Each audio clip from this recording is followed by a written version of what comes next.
Sahabat, kenal tak? Ini rumput apa? Rumput helikopter. Saya akan terangkan khasiatnya. Jom.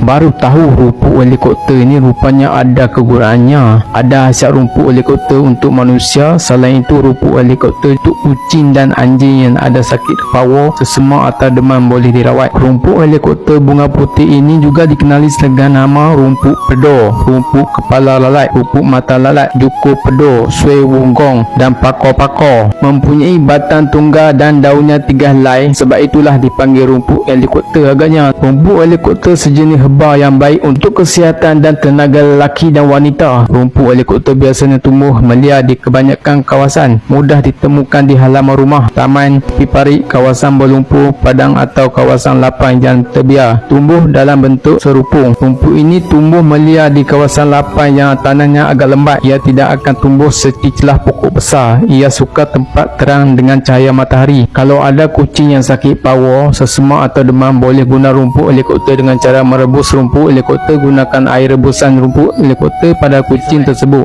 Dapat sesuatu daripada titik ini?